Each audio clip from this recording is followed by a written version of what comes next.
Life in the trenches. Along the entire length of the front, both warring sides were actively entrenching. The Krieg's trench lines expanded into the rear, a third and fourth line were added, firing points were reinforced, and forward positions significantly strengthened. Gradually, a network of trenches enveloped the Van Mersland wastes. It seemed neither side intended to undertake active operations in the near future. The premature assault by the 143rd Regiment became only the first of countless similar attacks undertaken thereafter. Each regiment would partake in crossing no man's land, and practically each would be repelled. During the 34th Corps offensive on the Saritam Heights, the 308th Regiment managed to secure Hill 204 and valiantly held their positions. The Guardsmen fought for weeks, until repeated enemy counterattacks forced them to retreat. For weeks, the stalemate kept both warring sides tense. But despite the difficult situation, each unit was required to carry out patrol duties and participate in raids on enemy positions. Night operations in no man's land included intercepting patrols, setting up minefields, and searching for suitable passages through thorny brush. Trench raids to capture prisoners were commonplace. Prisoners would usually confess enemy numbers, their locations, and artillery positions. Artillery engaged in incessant barrages, wearing down the enemy's rear so that death could strike the soldiers most unexpectedly. Even during lulls, when neither side engaged in offensives, casualty lists continued to rapidly grow. Without active hostilities, the 88th Siege Army lost an average of about 2,000 men a day. Undoubtedly, losses were pre-planned, and reinforcements for the Death Corps arrived according to schedule. Life in the trenches forced the Guardsmen to resemble rats, packed together in damp underground shelters. Sentries in the trenches vigilantly scanned for any signs of the enemy. Daily rains and other manifestations of Vraks's fickle climate turned the trenches into flowing streams and no man's land into a continuous quagmire. After some time, the water receded, leaving behind a viscous, grey, muddy mire. Troops arriving at the front line felt as if they had been thrown into a huge furnace, burning unceasingly day and night. Over the Van Mersland wastelands rolled the unceasing roar of artillery salvos and bursting shells. At night, the sky blazed with flares and explosions. As one approached the front line, the number of craters increased, and more corpses lay in the mud with abandoned equipment. Amidst the dead, quartermasters with their aides skulked, stripping the corpses of uniforms, weapons, ammunition, and equipment. All of this would be sent to the rear depots and redistributed among the newcomers. What did a single body mean to these grim figures? A chance to augment the supply lists with gear far more valuable than easily replaceable flesh. Vraks was a monotonous, gloomy wasteland, grey and black, shrouded in a pall of smog that blocked out the sunlight. The air was laden with the stench of decay. In places of failed assaults, unburied dead lay everywhere, as attempts to gather the fallen under constant shelling only led to further losses.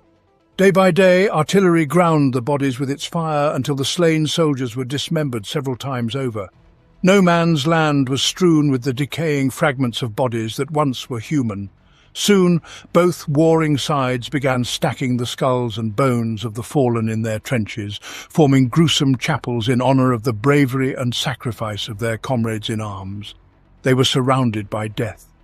As the months of futile standoff dragged on, the air and the very earth became suffused with a pernicious contagion.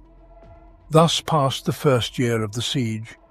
The outer defensive line withstood the initial assaults, and the warring sides contented themselves with mutually wearing each other down. Eventually, something, somewhere, would give. But until that time, the armies remained embroiled in the grindstone of slow, mutual annihilation. The battle for Forte 453. In the year 814 of the 41st millennium, the 261st Regiment was ordered to conduct a reconnaissance in force in Sector 45, 49. The 30th Line Corps probed the enemy defences along the entire front in hopes of resuming the offensive after 6 months of relative lull. The Corps was given time to recover strength after the losses suffered at the start of the campaign, and the guns of the 19th Bombardment Corps were relocated to provide fire support for the impending operation. The 9th Company was given the formidable task of assaulting the enemy stronghold, designated as Fort A453. A453 was a formidable fortified position of interconnected bunkers and dugouts, though its main weapon, the earthshaker installed in casemates, had already been destroyed by a direct hit from a bombard siege shell. Yet within the dugouts were heavy bolters, each with overlapping fields of fire. All of this was surrounded by anti-tank ditches, minefields and dense tangles of barbed wire, while beneath the bunkers lay fortified bomb shelters with depots for the garrisons, accessible through a network of tunnels stretching kilometers towards the rear. The only assault attempted on the fort was easily repelled. In the darkness, commander of the 9th Company, Captain Tybork, observed the final preparations of his men. With the first rays of sunlight, he was to lead them into the attack, while higher-ranking officers assessed the fort's strength from a safe distance. A battery of heavy guns had been brought forward to suppress enemy fire during the infantry attack. A new trench was constructed in recent weeks to support the advance. Tybork's guardsmen needed to cover a mere 300 yards to reach the relative safety of the anti-tank ditch. It was still dark when the preliminary bombardment began. Heavy shells flew over the soldiers' heads, crashing onto the indiscernible fortress. In the light of the sharp bursts of exploding shells, Tybork's lead platoon awaited the start of the advance in the forward trench. As the first beams of dawn touched the battered ground, the artillery barrage ceased, and the captain gave the order to leave the trenches. He was the first to climb the ladder.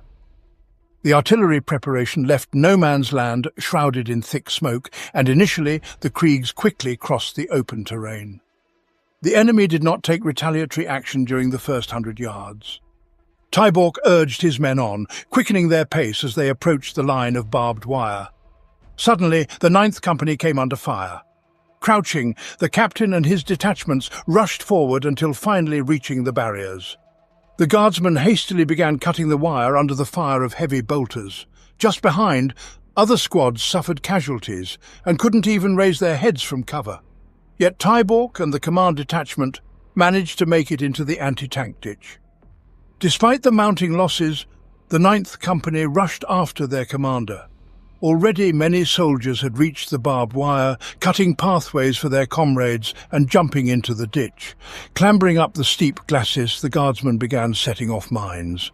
The defenders had taken precautions in case enemy infantry breached the ditch. Now Tybork's soldiers found themselves trapped. They could start retreating across no man's land under the hurricane fire of the renegades. The captain gestured with his hand, deciding, despite the losses, to advance forward. And he led by personal example, being the first to run up the slope. Mines were exploding to the left and right, but Tybork reached the top, followed by the others after the officer. Right in front of him, a heavy bolter continued hammering from the bunker, mowing down the Kriegs as they emerged into the line of fire.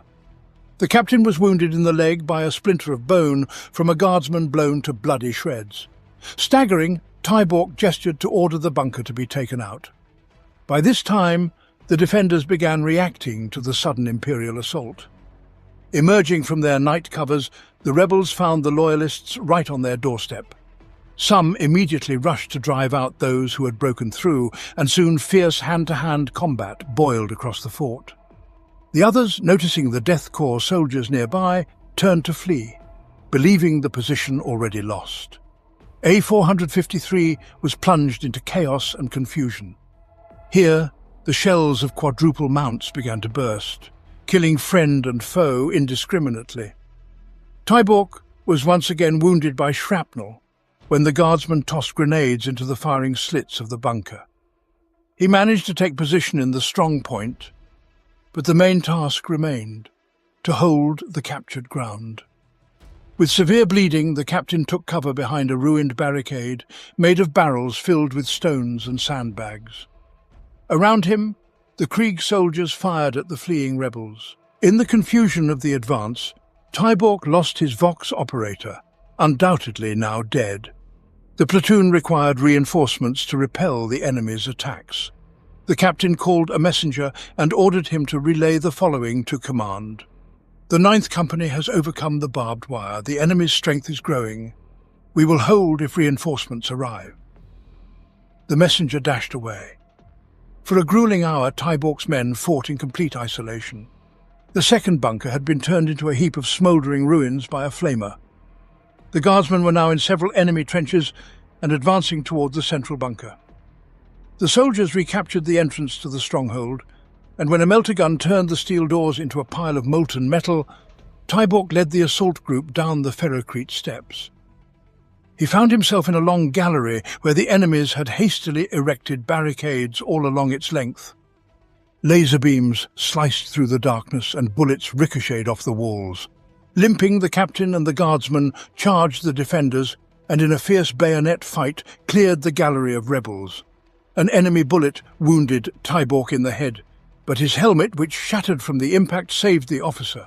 The Krieg soldiers drove out the rebels just in time, for outside the rising roar of approaching shells could be heard. The rebels had called artillery fire down upon themselves. On the surface, the earth churned with the direct hits from long-range guns.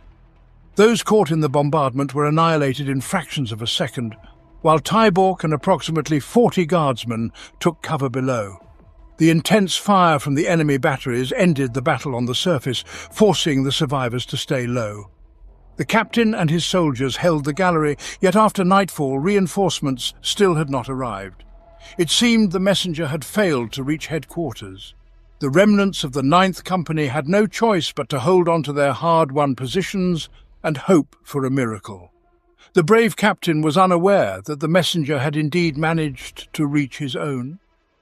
For several hours he had to make his way across no man's land, sprinting from crater to crater under rebel fire.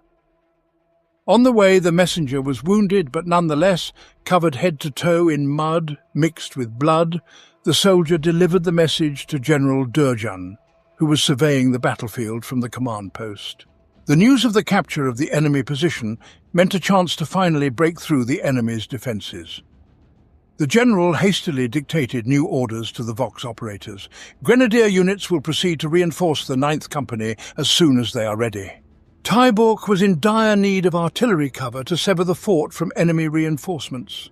Distractive attacks across the entire front line will commence immediately to engage enemy forces. Most importantly, the strike was to be delivered with utmost haste. On the morning of the next day, under heavy artillery fire, the grenadier units charged towards A453. During this time, Tybork's men fought in the underground corridors and galleries of the fort. They persisted in the pitch-black darkness illuminated only by grenade explosions. Reinforcements arrived to the rebels through the tunnels. However, they could not overcome the resistance of the Kriegs.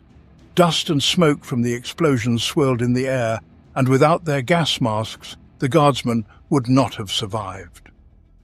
The Death Corps soldiers scavenged weapons, grenades and ammunition from the fallen rebels when their own supplies ran low. The Imperials barricaded doors, holding them until struck by enemy fire, at which point comrades would promptly replace the fallen. The Kriegs even used the corpses of their comrades to construct barricades.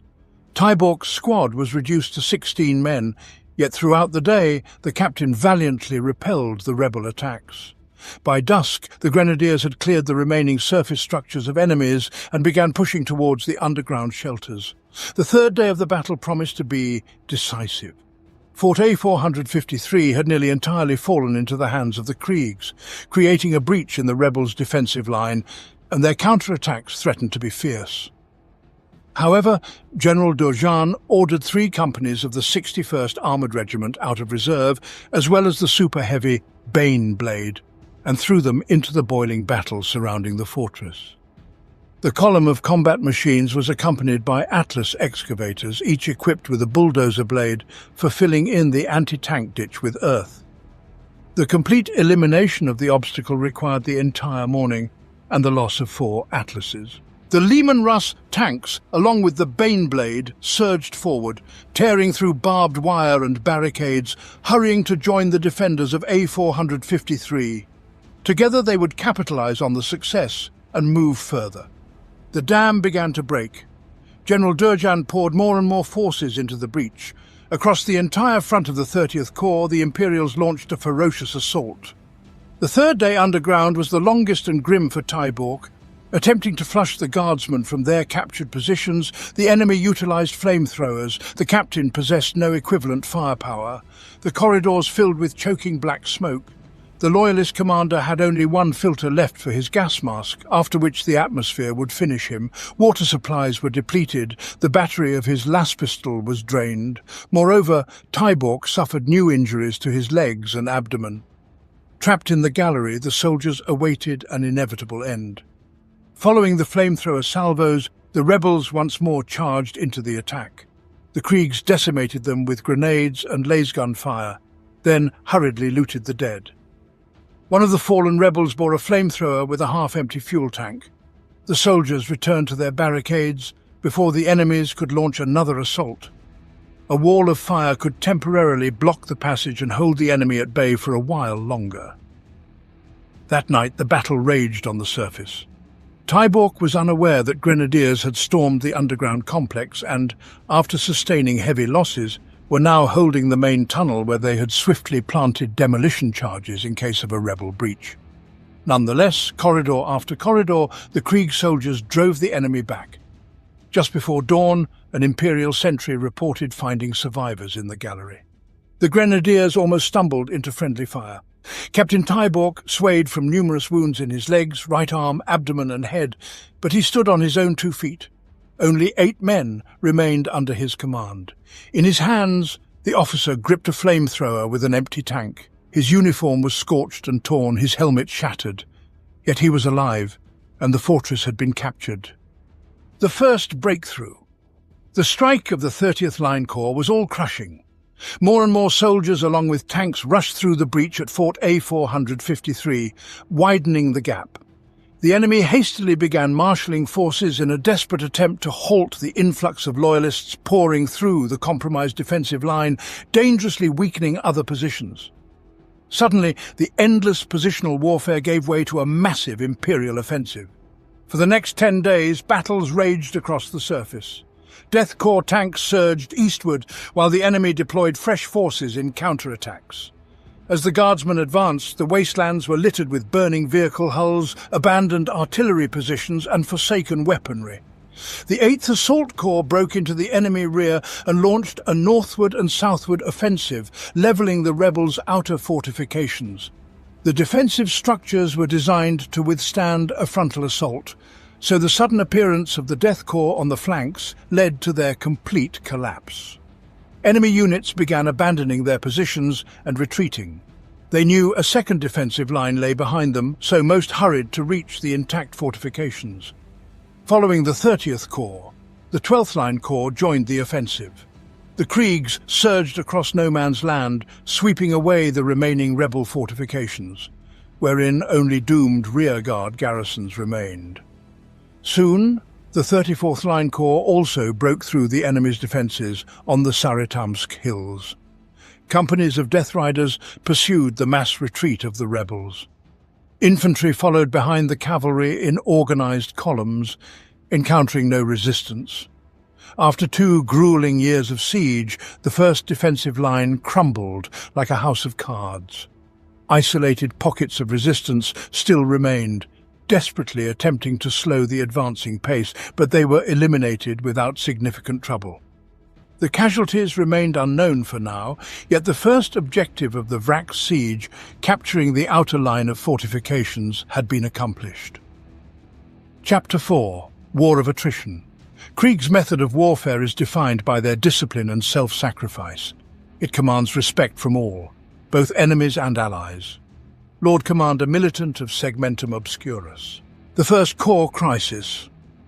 After the Krieg forces' breakthrough, the rebels abandoned not only the outer line of fortifications, but also the northern defensive boundaries.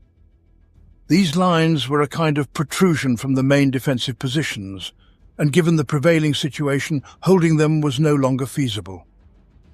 The northern positions were flanked, and also threatened by the fully replenished strength of the 1st and 30th Line Corps. Engaging the rebels with frontal attacks, the advance of the 12th Corps could easily sever them from the main forces. If the decision to stand to the end was made, the complete encirclement and elimination of the defenders would only be a matter of time. Unwilling to risk catastrophic defeat while defending unreliable positions, the rebels decided to retreat.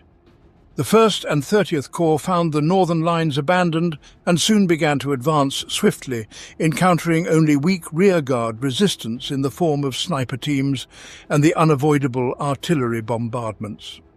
The 1st Corps turned eastward towards Residential Zone 1, located on one of the main routes between the citadel and the spaceport. As it moved south and east, the 1st Corps also began to encircle the second line of defense of the heretics.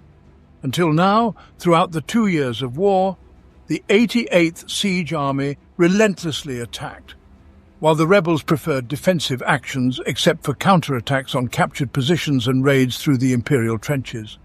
By the year 815 of the 41st millennium, the strategic situation had changed. As the 1st Corps approached from the north to the second line of defense, it was to become the primary target for the first massive counteroffensive by the enemy.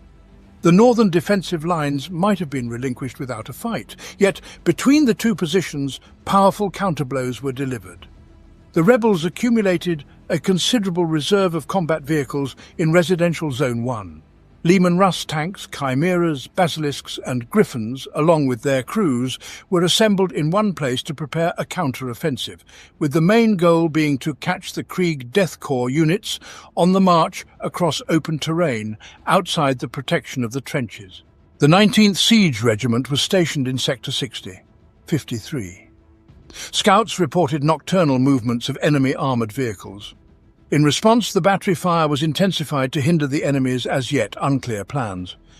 Anticipating a local counterattack, forward companies were reinforced, and by dawn, a heightened state of readiness was declared.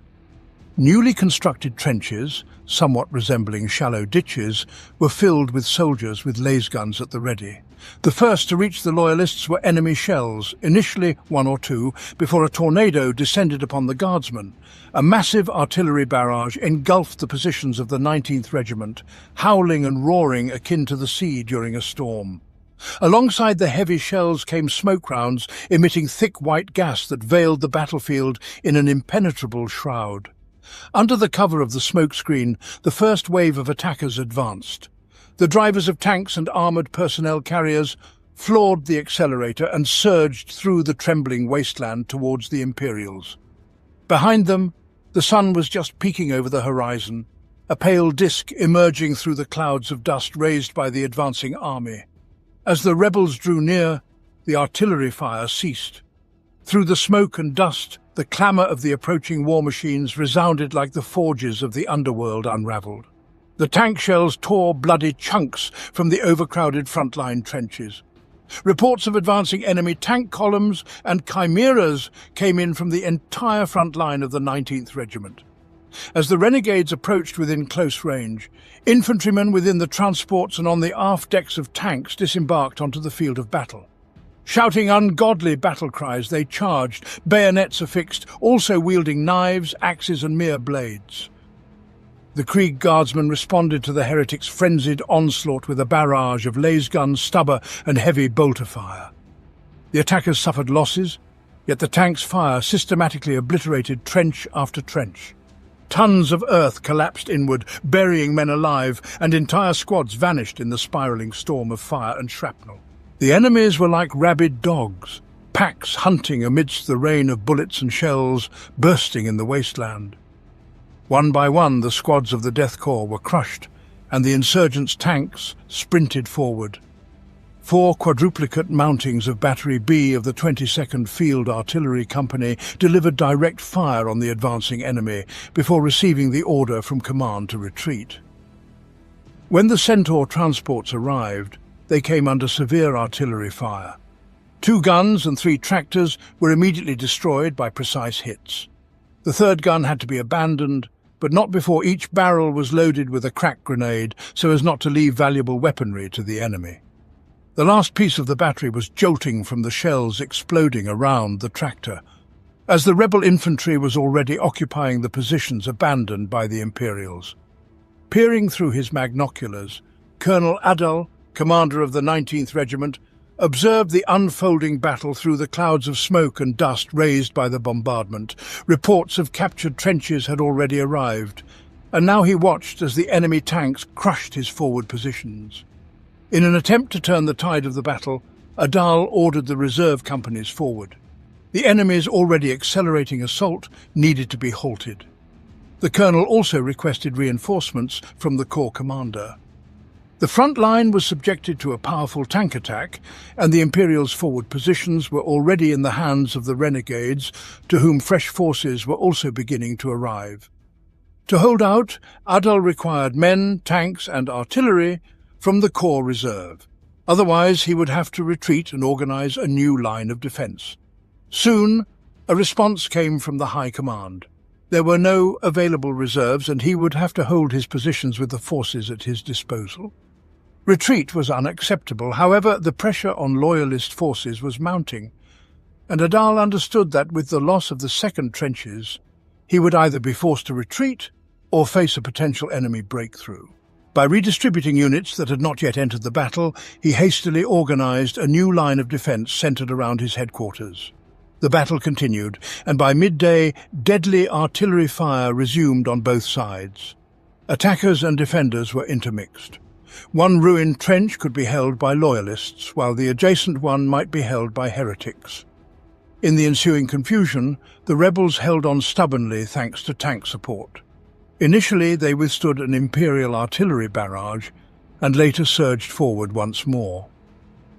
During the day, 19 positions with quad-mounted weapons and heavy mortars were captured, and in many cases, the enemy turned the barrels on the loyalists. By nightfall, the fighting subsided, although both sides continued to probe each other fruitlessly.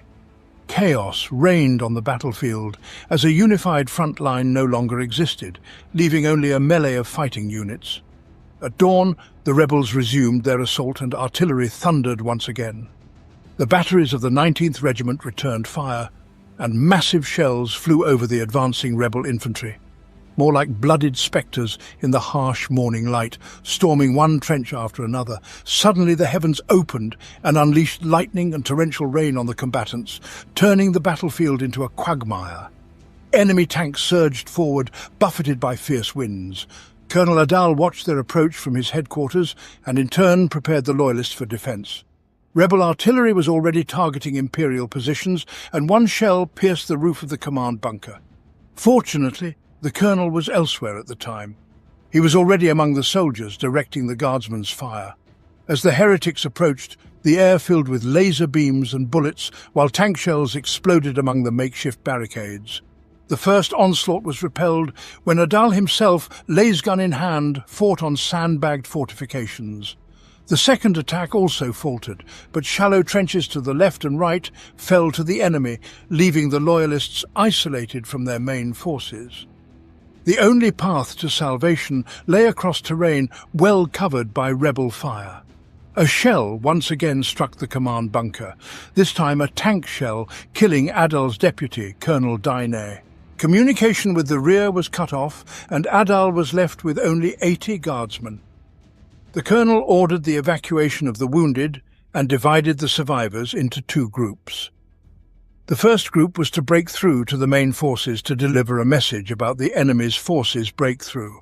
Adal would take command of the rearguard and hold the position until reinforcements arrived or until the last drop of blood. He understood that the chances of reinforcements were slim, but he was ready to fight for as long as possible. The first group climbed the parapet and headed towards their own, moving under enemy fire from crater to crater. The survivors managed to deliver the colonel's message. Adal himself fought bravely until eventually the rebels brought up a hellhound and incinerated all the loyalists. The colonel's body was never found, as a stream of searing promethium annihilated the Krieg command post along with all the men inside. With the loss of the command post, the second line of defence was also breached and the 19th Regiment's positions were lost. Without a commander, it was no longer possible to coordinate the unit's actions. Isolated groups continued to fight, but as a full combat unit, the 19th Regiment ceased to exist. Hundreds of soldiers now retreated, bypassing artillery batteries where the guns were hastily prepared for evacuation to the rear before the enemy reached them. In the chaos of retreat, a large amount of equipment and ammunition had to be abandoned. The task of collecting all the equipment left after the sudden counter-offensive fell on the shoulders of the First Line Corps. After 2 days of fierce fighting, the enemy finally breached the defences and the First Corps faced a crisis. The collapse of the 19th Regiment on the left flank jeopardised the Corps' entire positions. The rebels would soon outflank the Loyalists and dismantle the unfinished trench lines.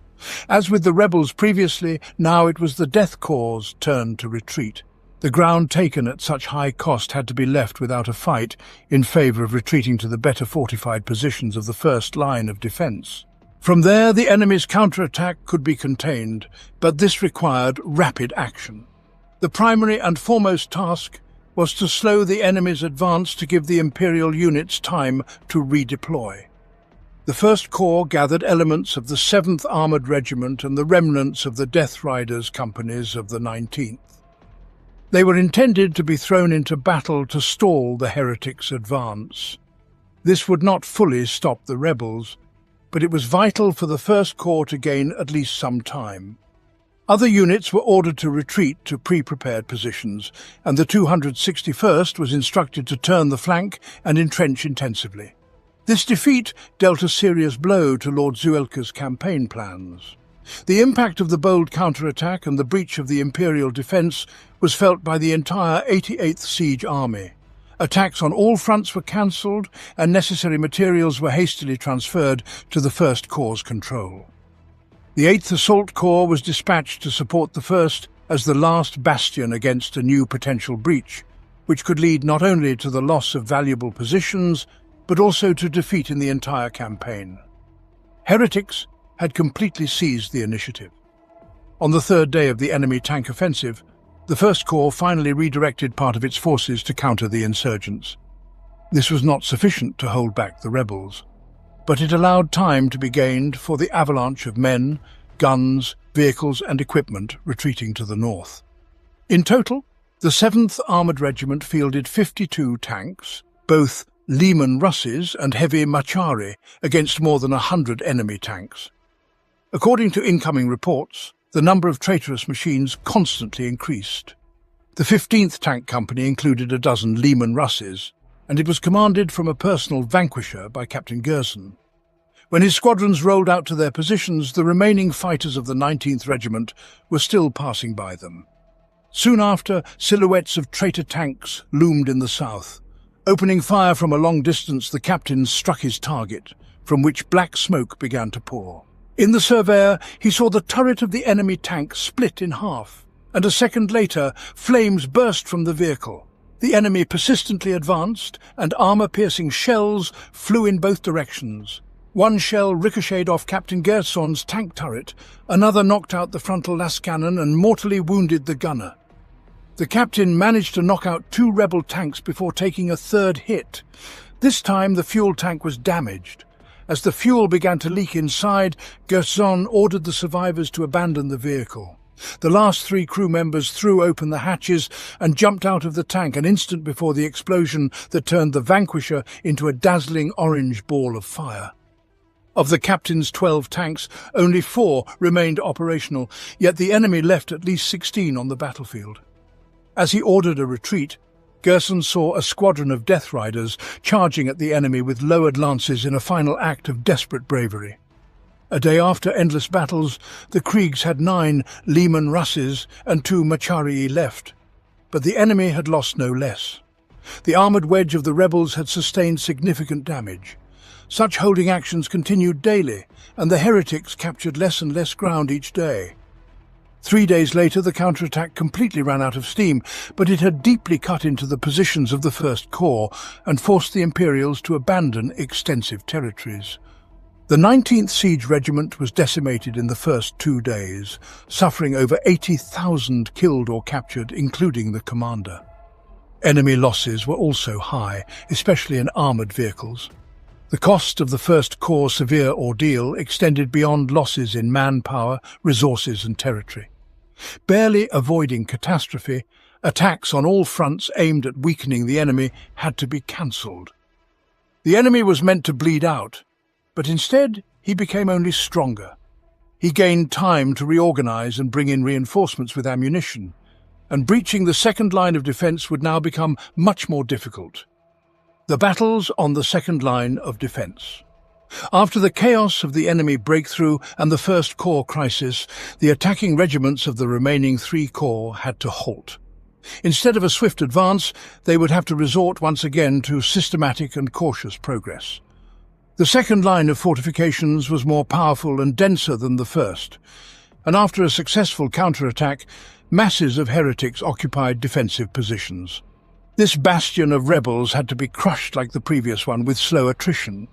Infantry companies at the front took up shovels and pickaxes once more. Atlantes resumed their work.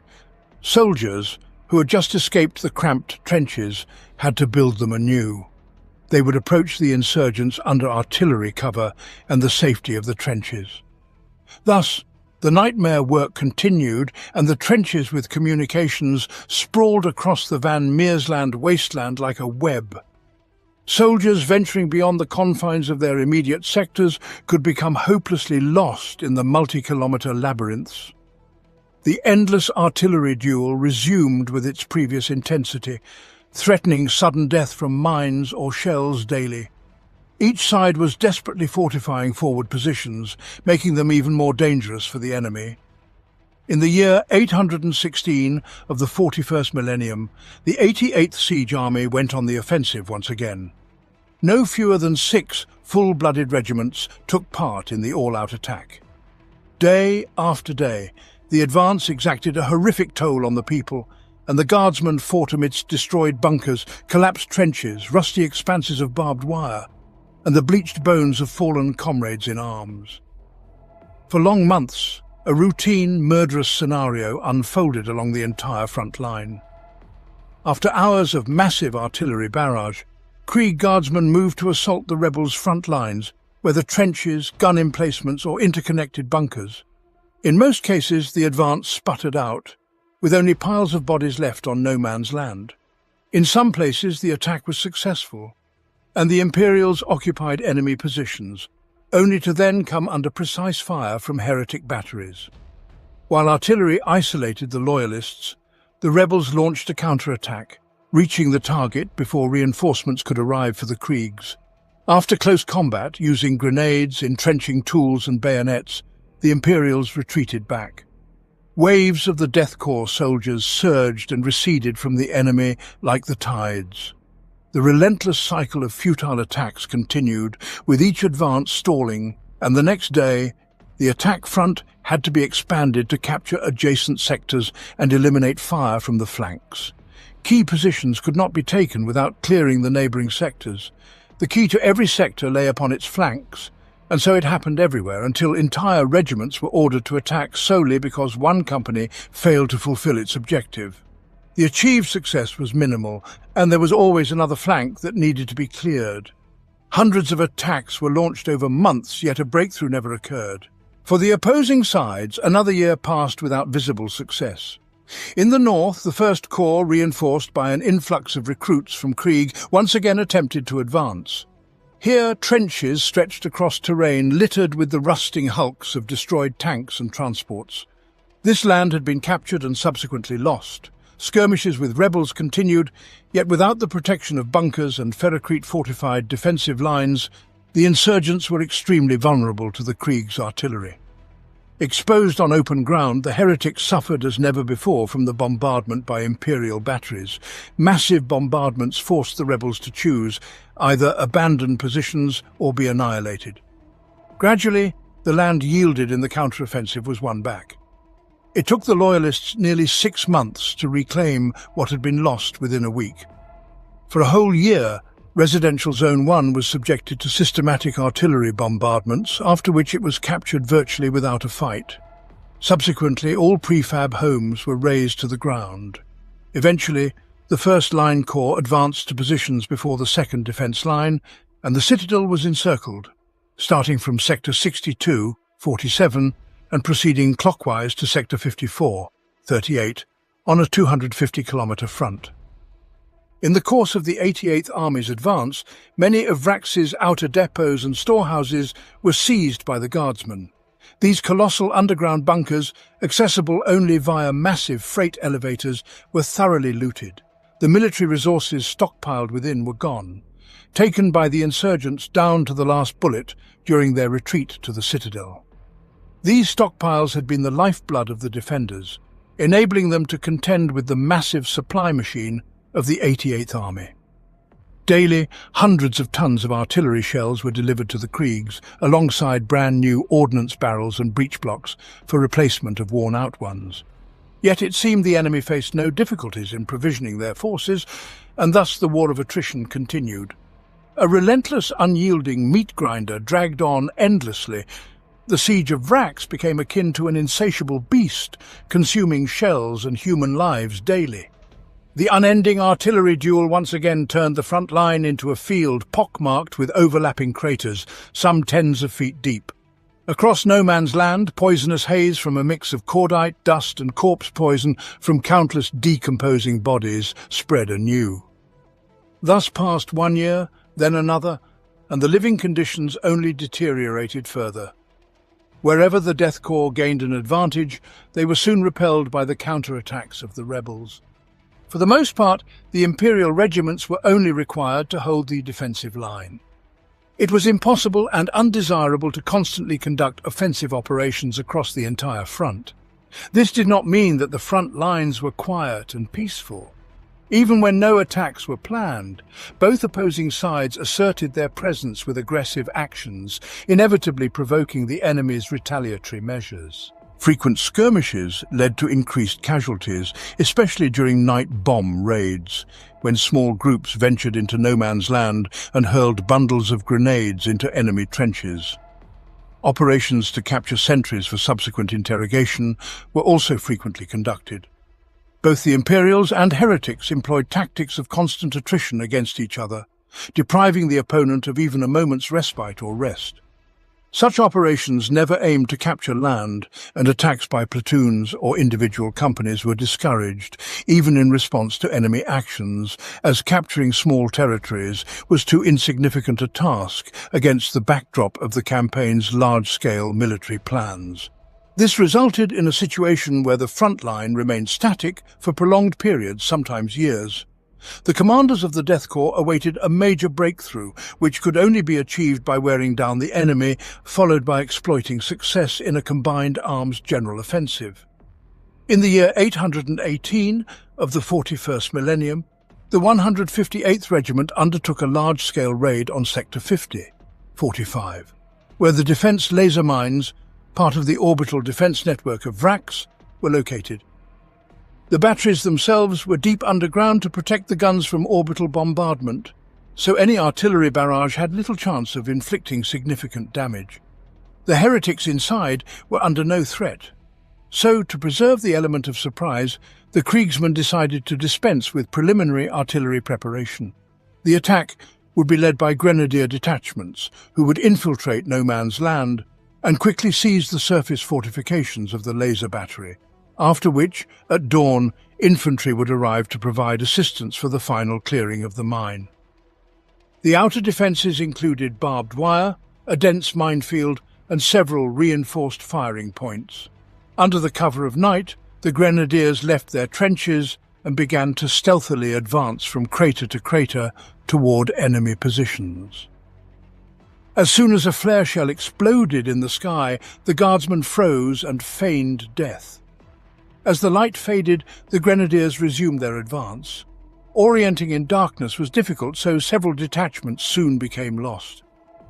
One of them accidentally stumbled upon an enemy patrol that was stealthily making its way toward Imperial positions, likely intending to conduct reconnaissance or else throw a few grenades into the trenches.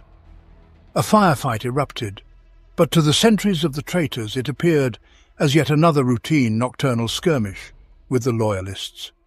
Reaching their targets, the squads found everything quiet and began clearing the first line of wire entanglements. As the guardsmen crawled through the opening, an illuminating flare burst above their heads with a yellow blossom. The grenadiers froze, yet an observant sentry spotted unfamiliar figures within the perimeter. The sentry raised the alarm, and a laser beam sliced through the night's darkness. Suddenly, a frenzy of gunfire ensued. A heavy bolter tore through the soldiers caught at the wire, while the rebels in the subterranean barracks leapt to their feet at the furious cries of their officers. The covert assault had been discovered. The grenadiers could either retreat or continue the advance, for they would simply be cut down amidst the wire entanglements. The first squads extricated themselves from the barbed wire and charged forward, fully aware that they were stepping onto a minefield. The night was lit up with explosions and gunfire. The Master Sergeant of the Grenadiers shouted for the soldiers to follow him, but his speech was abruptly cut short by a heavy bolter shell that decapitated the guardsman. The line of wire was engulfed in fire, grenades bursting and the wounded screaming. A stream of flame from a flamer consumed one of the bunkers. Against the backdrop of the inferno, the silhouettes of fleeing guardsmen became discernible as they rushed towards the nearest cover. The first units of rebels had already begun arriving from the underground barracks. Complete chaos reigned. In the greenish hues of dawn, the laser shaft was shrouded in smoke and dust. The Imperial officers, peering into scanners, could discern little in such a setting. No reports of the mission's successful completion were received, but none of the surviving attackers returned to report failure either. The battle still raged, and orders were given to continue the advance according to the original plan. At the appointed time, infantry companies poured onto no man's land, yet the fresh loyalist forces were unaware that things had gone badly for the grenadiers. Amidst the confusion of the nocturnal skirmish, the guardsmen failed to neutralize the ground fortifications, meaning the new wave of infantry had to approach the traitors' gun emplacements across open terrain once again. Soon, everything followed the usual pattern. A hail of fire pinned the attackers to the ground, after which an artillery battery volley enveloped them, turning no man's land into a tomb of charred, concussed, and disemboweled bodies. After a while, the survivors began crawling back to their trenches. In response, bombard batteries opened fire on the laser shaft, continuing to bombard heretic positions until nightfall. The next day, when the dense veil of dust cleared, external damage became visible, though the lasers themselves remained unharmed and functioned as before. It was a bitter exchange, yet exemplary of the encounters occurring daily along the front line.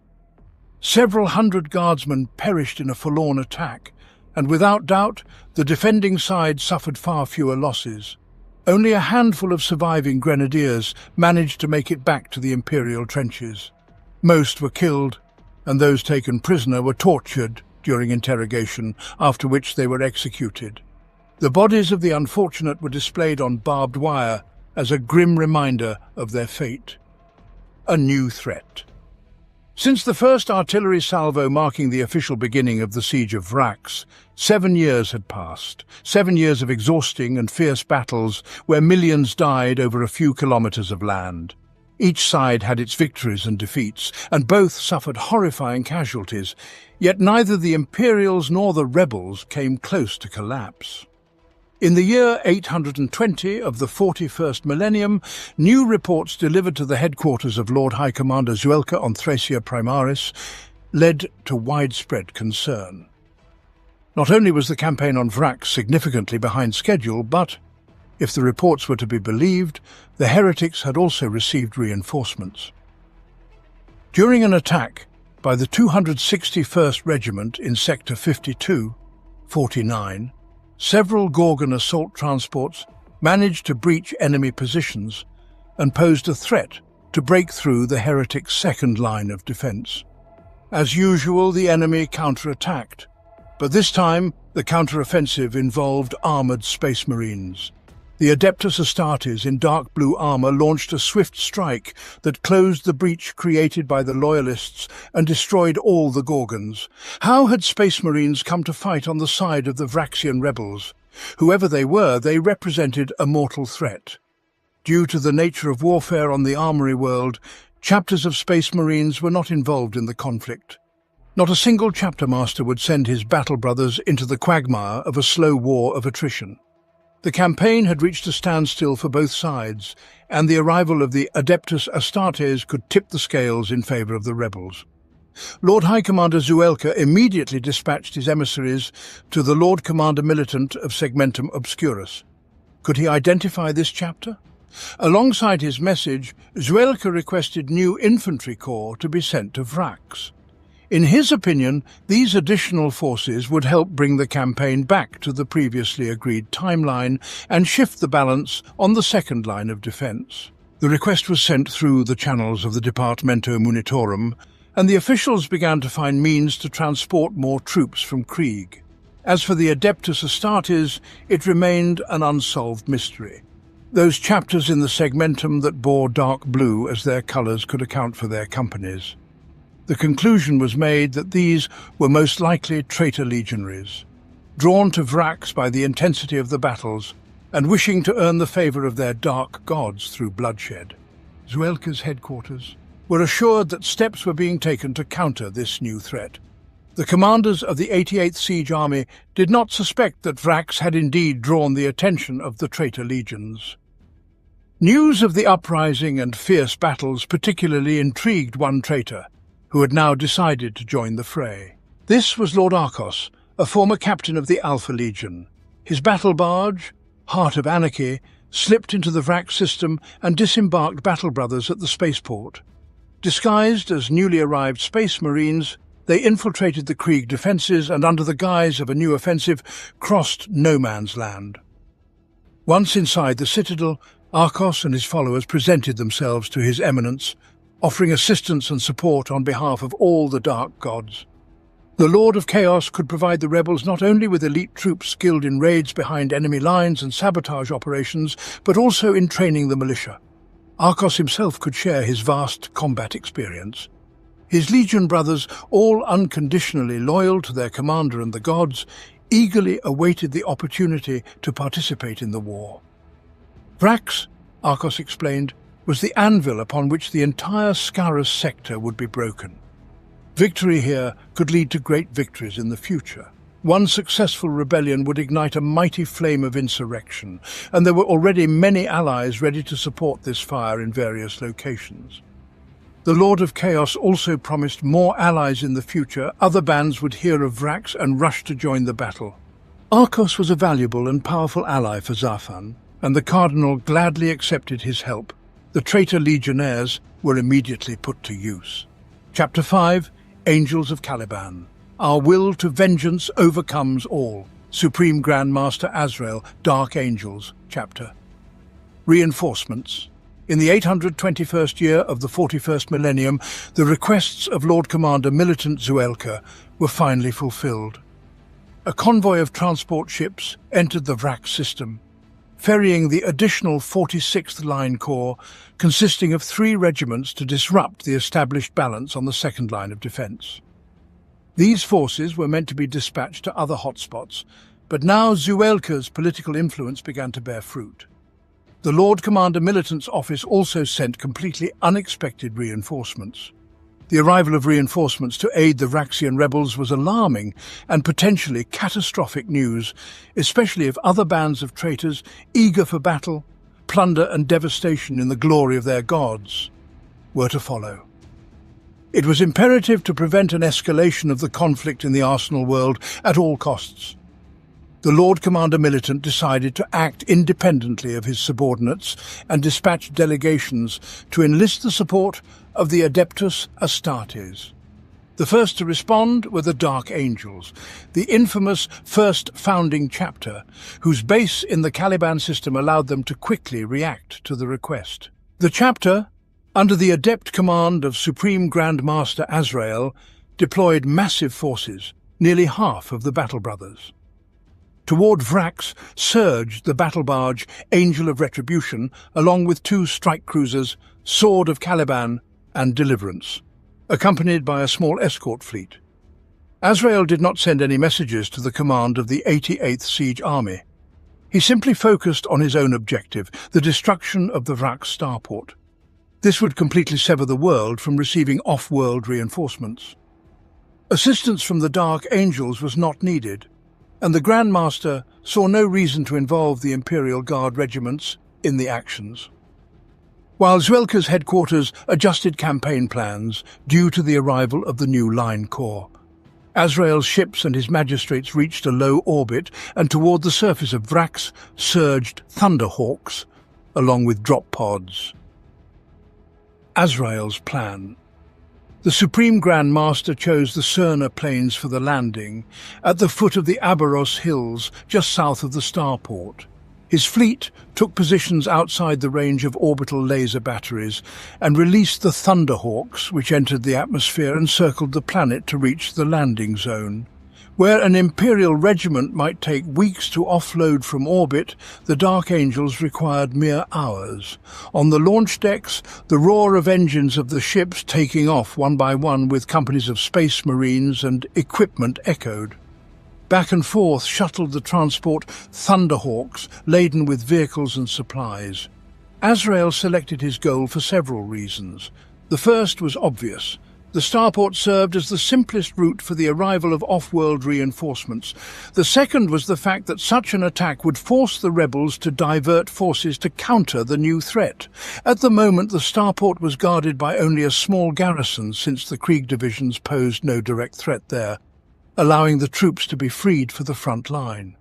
The Dark Angels could draw enemy forces into a new battle, thereby supporting the offensives of the 88th Siege Army and bringing the long-awaited breakthrough closer. The third reason was known only to the Dark Angels, and perhaps best explained the chapter's swift response. There were traitor legionnaires present on Vraks. These renegades might possess information about the so-called Fallen. Azrael had no substantial evidence that the Fallen were among the heretics' allies. However, the inner circle of the Dark Angels was well acquainted with the name of Arcos. This was a despicable traitor from the ancient times of the Horus heresy. If Supreme Commander Zuelka could not identify the power armor of the forces opposing him, the inner circle clearly understood who these fighters were. To extract information from the captured renegades, the Grand Master brought with him the interrogator chaplain Belphegor. After Azrael decided to deploy the chapter to Vraks, detailed discussions of the attack plan began. The Supreme Grand Master was not inclined to engage in a war of attrition. Instead, he would direct a column of fast armored vehicles through the plains of Cerner, encircle the spaceport, and strike at the most vulnerable point in the enemy's defenses. The correct timing of the attack was crucial. It required waiting long enough for the arrival of the rebels' reinforcements, but not too long to avoid an excessive gathering of enemy forces. Azrael would send his battle brothers into intense street fighting without the most powerful means of support at his disposal: orbital bombardment from a battle barge and strike cruisers. The Dark Angel spacecraft would not risk entering the coverage area of the laser batteries. The Supreme Grand Master only took calculated risks. Once the attack began, Azrael would try to block the combat zone from the arrival of reinforcements by seizing and destroying the main transport arteries throughout the Cerner and Ballan Basin rupture. This was a system of mighty paved crossings connecting working roads across vast chasms. With their destruction, reinforcements from the Citadel would not be able to reach the spaceport. The execution of this task was assigned to the Third Company under the command of Captain Orius. The Third Battle Company would sequentially strike at each bridge, landing from Thunderhawks, suppressing resistance, and setting explosive charges on the targets. Subsequently, they would move to assist the rest of the strike group in the spaceport area. For the insurgents, the arrival of highly mobile Adeptus Astartes created a serious strategic problem. The Dark Angels could strike anywhere and at any time. They could simply fly over defensive positions and directly attack the Citadel itself. Now the wisdom of Arcos proved particularly sought after and accurate in judgment. The Adeptus Astartes would not risk attacking the fortress with a full garrison. No, instead, they would seek other methods to influence the course of the campaign. Nevertheless, His Excellency had to be able to repel the Dark Angels' strike, wherever they might deliver it, so forces withdrew from the second line to strengthen other areas, including the spaceport. The presence of just 500 Space Marines was already affecting the course of the war. The battle for Vraks spaceport. The Dark Angels advanced in the year 821 of the 41st millennium. First, they had to cover 200 kilometers across the plains of Surna. Columns of land raiders, predators, rhinos, vindicators and whirlwinds rushed in pursuit of the Ravenwing land speeders, skimming the ground, keenly watching for any signs of the enemy. The land speeder squadrons maintained constant communication with the Thunderhawk flotillas, now performing the role of aerial coverage for the advancing tanks and ready to deliver a preemptive strike should the enemy appear. The only forces not taking part in the advance on the spaceport were Aureus's company. They held the defences around the base, awaiting the moment to commence their part of the operation. As the tank columns of the Dark Angels traversed the plains, the rebels dispatched their reconnaissance groups. The sentinels with the salamanders began to scour the plains of Surna in search of the enemy. From time to time, sparks and flames would erupt around a sentinel as a land speeder roared overhead, firing out of its assault cannons. Soon, the rebel commanders knew that the Dark Angels were heading north to the spaceport. Reinforcements were immediately dispatched to strengthen the garrison. A few hours later, the vanguard of the Space Marines, led by Azrael himself in his personal land raider Prometheus, named Angelus Imperator, spotted the outlines of the spaceport ahead. Battles for the bridges. Meanwhile, the Thunderhawks with Captain Aurea's troops were approaching the bridge over the Balantia Basin. The first three craft of the squadron banked, and flying over the eastern end of the kilometre-long bridge, dropped their assault squads. After a brief descent, two squads of Dark Angels landed directly on the eastern exit, instantly crushing the defenders. Most fled in terror before the wrath of the Adeptus Astartes, while the remaining brave ones were quickly slaughtered. The bridge was held by a small garrison, sufficient only to hold key defensive points, so the advancing Dark Angels found it easy to rout them. The second and third Thunderhawks opened fire with turbo lasers and launched missiles, tearing massive chunks from the ancient bridge and turning bunkers into smoking ruins. After landing, the tactical squad disembarked down the ramps and rushed into the attack, firing their bolters. The rebels began to retreat in disarray under the furious onslaught, but quickly found themselves cut off by the Dark Angels' assault squads that had already secured the eastern exit of the bridge. Trapped between two groups, the garrison perished to the last man.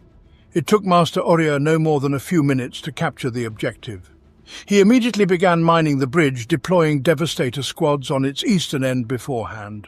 Soon, enemy armoured vehicles were spotted on the road, rushing to aid the spaceport. One accurate hit to the frontal armour from a Lascanon set the lead tank ablaze, and the crew members, engulfed in flames like living torches, jumped from the stricken vehicle. The chimeras following the tank bypassed the burning wreck blocking the road, only to fall into the effective range of Aurea's heavy weaponry. Crack missiles and volleys of Lascanon fire turned the columns of armoured vehicles into piles of smoking debris. A couple of minutes after the battle began, the terrain was littered with ruined Leman Russes, chimeras, sentinels and basilisks. While the Devastators defended the approaches to the bridge, the assault squads completed the mining operations, placing demolition charges in each of the bridge's supports. The Master gave his troops the order for immediate evacuation, and the Battle Brothers boarded the arriving Thunderhawks.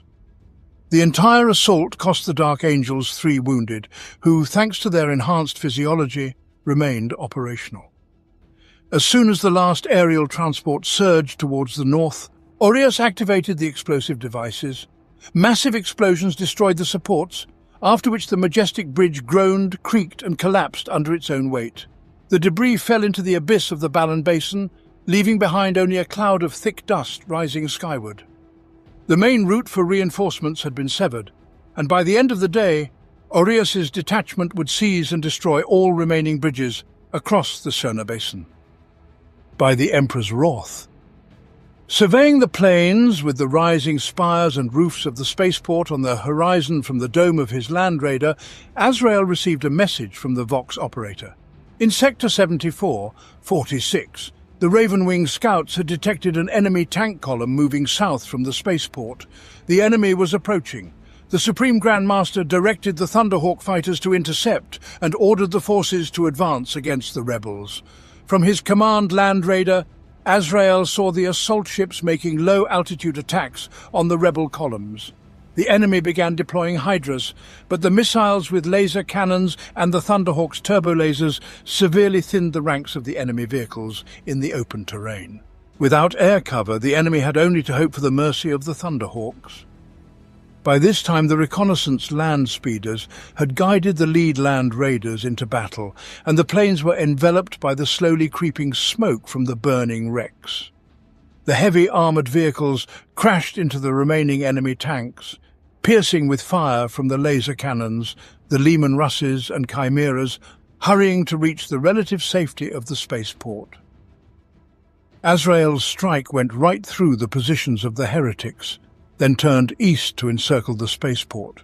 The Supreme Grand Master had already received confirmation from Brother Orius of the first bridge's destruction. Now Azrael intended to attack the spaceport from the east, thereby drawing the main part of the garrison to himself, after which to advance the Third Company to assault from the west, pinning the rebels between Orius's anvil and his hammer. The first to fly into the perimeter of the spaceport were the Ravenwing land speeders, reporting on the best routes for advancement. Then Azrael pushed forward the Vindicators with support from battle brothers in Rhinos and Razorbacks. The tanks crushed the buildings where the enemy infantry was sheltering, after which the Dark Angels cleared the ruins of any survivors. The Adeptus Astartes acted with ruthless efficiency, and so far everything was going according to plan. The Supreme Grand Master's assault group was carving a path through the streets of the spaceport, bringing colossal destruction with them. Overhead, the rearmed Thunderhawks mercilessly bombarded the heretics' resistance enclaves. The whirlwinds rained volley after volley on the spaceport, receiving coordinates from the Second Company's spotters, who identified enemy concentrations and instantly slipped out of the strike zone. The enemy was subjected to relentless assaults by the armoured divisions of the Supreme Grand Master as they carefully advanced, sweeping everything in their path. Even the onset of night did not slow the advance, and Azrael continued to fight in the darkness. With the first rays of the sun, the Dark Angels cleared the eastern approaches to the northern landing zones, forcing the rebels to retreat in disorder. Before dawn, the Third Company also took up positions, landing to the west of the main landing zones and deploying like a backstop against the enemy's retreat. By dawn, the enemy had occupied the massive structures surrounding the spaceport. Warehouses, hangars and repair depots were transformed into formidable strongpoints, despite the unceasing bombardment of the whirlwinds. The rebels fortified their positions as best as they could, using even overturned maintenance vehicles from the runways as barricades. The roar of approaching Thunderhawks was heard once more, rushing to deliver their deadly cargo onto the heads of the heretics. On the second day of battle, Azrael confined himself to weakening the enemy, sending out patrols and probing enemy positions. He allowed the rebels to gather more men within their defensive ring. The Supreme Grand Master's goal was not merely the destruction of the spaceport, but the complete annihilation of all its defenders.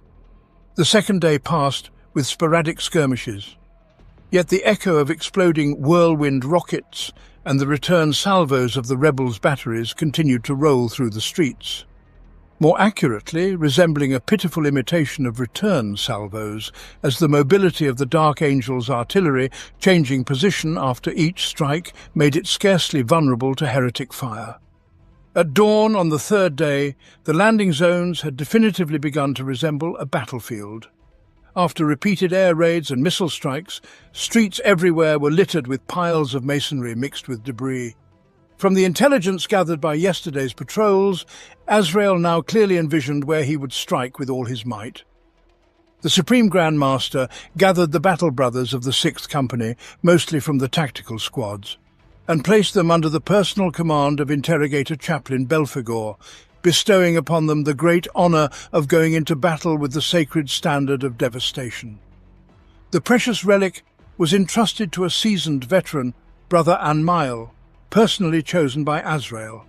The company, inspired by the double honor bestowed upon it, was to head south and, after a swift assault, cut off the defenders.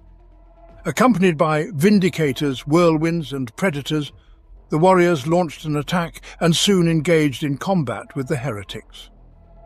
The Space Marines excelled in unmatched prowess in close combat, and the streets were engulfed in dust and rubble as the Vindicators fired point-blank at the buildings. Dark green figures could be seen moving through the ruins, periodically dousing the defenders with streams of bright orange flames. After a day of heavy fighting, the streets were piled with the dead. Belphegor reported that the souls of 15 battle brothers had joined the Emperor, but the southern sectors were now cleansed of the enemy. On the fourth day, Azrael again began to fortify positions and bombard the heretics with a hail of bombs. The Dark Angels' patrols continued their advance through the debris mixed with shattered glass, but no decisive breakthrough was foreseen today. The Supreme Grand Master understood that the rebels in the spaceport were cut off from reinforcements and supplies, and time was on his side. The Thunderhawks delivered fuel and ammunition for the Assault Marines' combat machines. The Dark Angels had been fighting without respite for 3 days already, yet their power armor sustained them, and they could continue in the same spirit for a much longer time. After consolidating positions, Azrael summoned the company commanders for a briefing. Gathered within the Angelus Imperator, the veterans discussed the best ways to eliminate the pockets of resistance they had created among the rebels. They approved a plan for conducting concentric attacks. First, Azrael's forces would advance from the east, then Belphegor's company from the south, and finally Aureus would strike from the west. Over the course of 3 days, the enemy perimeter was to be squeezed into progressively smaller sizes. Afterwards, the Supreme Grand Master would personally lead the Battle Brothers in a decisive assault supported by the Deathwing Terminator squads that had yet to partake in the engagement. So it was decided. Over the span of 3 days, each company tightened the noose around the heretics ever harder. Every day, the Adeptus Astartes, supported by tanks and dreadnoughts, systematically drove the rebels out of the buildings amid heavy fighting. With the still dominant Thunderhawks in the skies, the insurgents had little chance. All local counterattacks were repelled. In the course of the advance, Aureus's third company reported that after capturing several landing pads, they encountered and engaged with units of traitor legionnaires, the unholy followers of Arcos. The Alpha Legion had deployed forces for the defense of the spaceport, and Azrael wished to capture as many traitors as possible. In the final confrontation, capturing the Chaos Space Marines would become one of the primary objectives for the Deathwing. The Dark Angels went for the decisive assault 8 days after the start of the battle for the spaceport. The Supreme Grand Master once more boarded his Land Raider and, accompanied by elements of the 1st, 2nd, 5th, 8th and 9th companies, proceeded to finally crush the remnants of enemy resistance. The Adeptus Astartes descended upon the heretics with full force, paying no heed to the shells exploding around them. There could be no talk of mercy, for those who turned away from the Emperor's light deserved only death. For 10,000 years, the righteous fury had not extinguished in the souls of the angels of Caliban, and now they longed to exact vengeance for the ancient betrayal that nearly destroyed their beloved chapter and the Imperium of Man. The battle was fierce and bloody, but the renegades could not hope to withstand the armoured might of the Deathwing. 5 squads of Terminators armed with storm bolters, autocannons and heavy flamers flushed the enemies out of one building after another. In the heat of battle, the command Land Raider was struck by a lascannon blast, resulting in the loss of a side sponson. The subsequent explosion of heavy bolter ammunition damaged the machine's tracks, immobilizing the Angel of the Emperor. At this, Azrael donned the lion helm and, accompanied by his silent companion clad in a robe, along with the command squad, descended the frontal ramp onto the flame-scorched street, shouting, "Vengeance! Vengeance! Vengeance!" The Supreme Grand Master stormed the enemy ranks with the black sword of secrets held high. The warriors' white robes were stained red with the blood of the fallen enemies, many of whom fled in terror before the ferocious fury of the Dark Angel. The other battle brothers arrived to support the commander, and it seemed the outcome of the battle was decided. But then the Alpha Legion struck back. Skilled veterans lay in ambush, using rebellious militia as bait for the loyal Space Marines. At last the time came to spring the trap, and emerging from their cover, the traitors unleashed a hurricane of bolter fire on Azrael's warriors. The Supreme Grand Master saw rounds perforate Brother Anmail, and the sacred standard fell from the standard-bearer's hands. Azrael could not allow the ancient banner to lie in the dirt, and was duty-bound to retrieve the relic at any cost.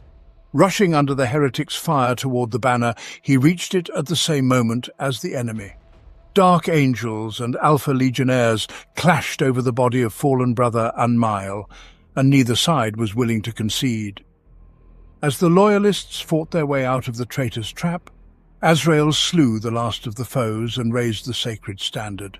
Then from the smoke emerged a massive figure in armor, adorned with blasphemous runes and the unholy eight-pointed star of chaos undivided.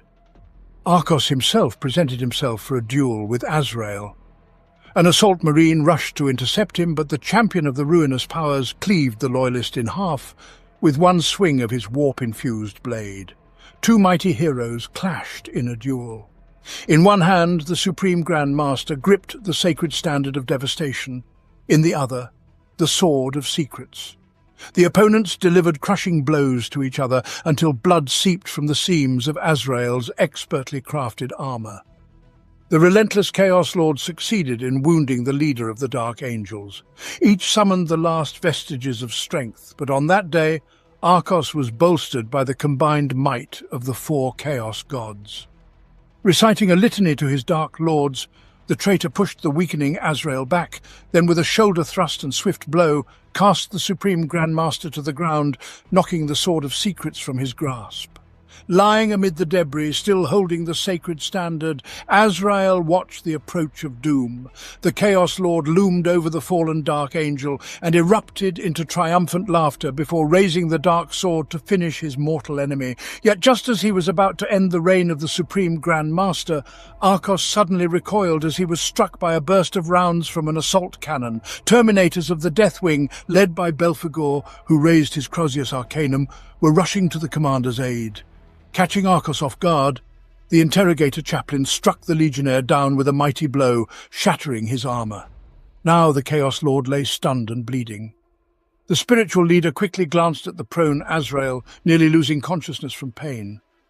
When Belphegor turned back, Arcos had vanished, dissolving into a whirlwind of dust like smoke. Azrael was seriously wounded during the duel, but the apothecaries quickly got him back on his feet and transported him on a Thunderhawk to the battle barge for further healing. Command of the ground forces was assumed by Master Orias. Meanwhile, the rebels were fighting their final battle. The Alpha Legion retreated, recalled by their fleeing commander. The Chaos Space Marines' ambush inflicted significant losses on the Dark Angels, but the traitors could not hope to win alone. The surviving militia attempted to flee the starport, and for another 2 days the Imperials hunted down scattered groups of rebels. 10 days later, the starport was finally in the hands of the Dark Angels, and they immediately began planting demolition charges in key structures. 2 days later, the starport was completely destroyed beyond repair, and right before departing to the barge, the Marines additionally mined the landing platforms. The 10-day battle ended in victory, but the Dark Angels paid a high price for it. The Supreme Grand Master was recovering from his wounds, and the bearer of the sacred standard, Brother Anmail, perished, along with nearly 200 Dark Angels who would need to be replaced. The chapter captured not a single living traitor legionnaire, though the battle barge's cells were bursting with captured renegade militia, each soon to face the interrogator chaplain. Azrael sent the command of the 88th Siege Army on Thracia Primaris a terse message. By the Emperor's wrath, the starport of Vraks is destroyed, task accomplished. Then the strike force departed. Chapter 6 Breakthrough. To retreat is to suffer defeat. Forward, forward. In our death lies victory. Captain Dinos, 19th Company of the 468th Regiment. The Great Push. 9 years had passed since the siege began. By this point, the 88th Siege Army was supposed to have broken through the resistance of the first two defensive echelons, secured the third, and had the citadel within range of the Loyalist heavy artillery. However, in the 9 years, the war had not proceeded strictly according to plan, and the army had to request more manpower. However, the success of the Dark Angels instilled new hope in Lord Zuelka, granting him a chance to redeem past failures with a decisive breakthrough. 3 fresh regiments provided the necessary strength for the commanders to organize a crushing offensive. Due to heavy losses, the siege regiments were severely weakened, and their commanding officers were content with holding the defensive line. Wearing down the enemy and organizing pinpoint, uncoordinated strikes, in the hope that one day one of the operations would create the first crack in the dam of the enemy fortifications. However, Lord Zuelka was running out of time, being given 12 years to complete the mission, and Krieg's resources were arriving at Vraks in significant quantities. He ordered the 3 newly arrived and already positioned forward regiments to make a general breakthrough, a large-scale offensive on all fronts with the aim of creating sustained pressure on the enemy's second line of defence. This would force the enemy to bring up reserves, which the Krieg forces would harry with artillery bombardments and powerful infantry attacks. Eventually, on some section, the heretics would break, an opportunity the assault corps would seize by rushing into the breach toward the inner defensive lines. Should the offensive be swift enough, there was a chance to storm the inner defensive positions and establish a foothold before the enemy could dig in again. Such a push would require time to develop attack plans, position and supply the artillery with necessities, restock battle-worn regiments with personnel and supplies, clear minefields, and most importantly, stockpile a sufficient quantity of shells so that the preliminary artillery barrage would be the most powerful of the entire war. For the 88th Siege Army, organizing an operation of such magnitude would be a daunting task. But upon completion, the army would be prepared for the great, potentially decisive, battle of the entire campaign. The time for the new offensive was set for the year 822 of the 41st millennium. The rebels did not miss the large-scale preparations for the attack. Patrols with watch posts reported an increase in the number of soldiers on the front line and the accumulation of ammunition and equipment. Shells rained down on the Krieg trench lines in an attempt to stall preparations. The Loyalists responded with counter-battery fire. Every destroyed enemy gun now meant fewer shells to rain down on the infantrymen preparing to advance. Meanwhile, the allocation of artillery tasks for the time of the Great Breakthrough was completed, and as in previous times, they were exceedingly complex, requiring precision and coordination from every battery. The tasks included setting up smoke screens, destroying enemy anti-tank traps and barbed wire, suppressing infantry, destroying guns and bunkers with road networks in the enemy rear. While the artillery conducted their preparations, infantry officers received detailed attack instructions. Each company was assigned specific tasks and detailed plans on how and where their platoons would be positioned to achieve the objectives. As the hour of H approached, the activity became feverish. In the year 822 of the 41st millennium, the preliminary bombardment commenced.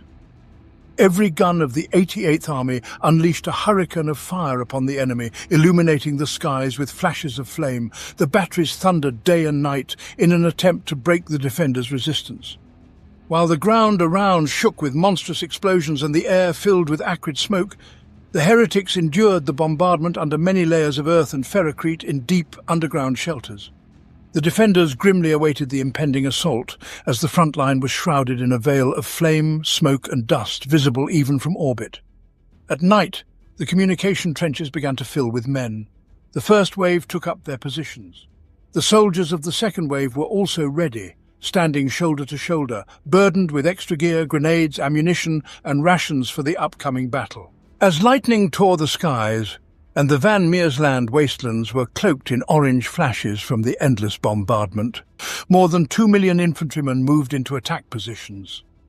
Finally, the first faint rays of dawn broke the darkness. The objectives beyond no man's land were mostly obscured by thick smoke clouds. At last, the guns increased their tempo, raining the final fragmentation and incendiary shells onto the enemy fortifications, and then all fell silent.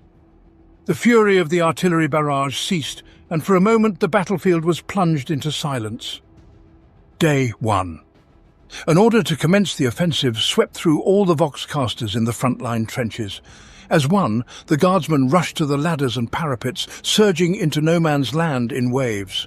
The commanders had only a brief moment to observe the advancement of the troops before they vanished into the walls of dust and smoke. Regimental leaders could do nothing more.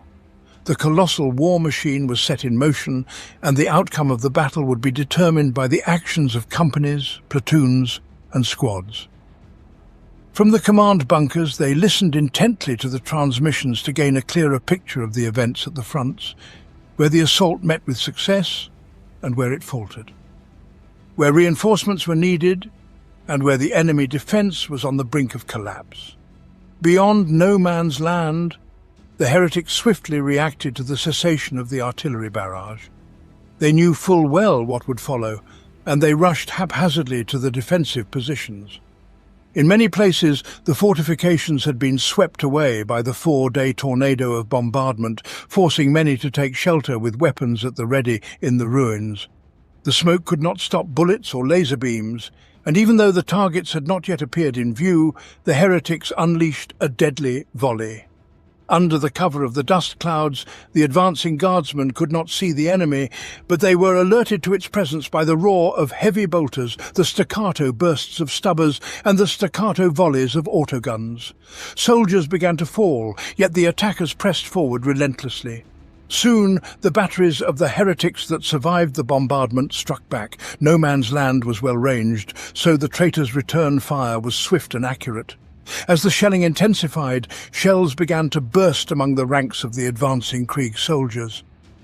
On the no-man's land, entire squads vanished under a wall of deadly shrapnel. The artillery bombardment led to the complete failure of the 158th Regiment's assault in Sector 45. Under the might of the barrage, the wave of attackers began to roll back. The commissars of the assault detachments called on the troops to hold their ground steadfastly and continue the advance, shooting the first guardsmen who turned back. In response, several commissars were killed by soldiers of the battered assault companies who hurried to find safety in the trenches. On the parapet, they found themselves clashing with the second wave of Krieg soldiers going on the attack.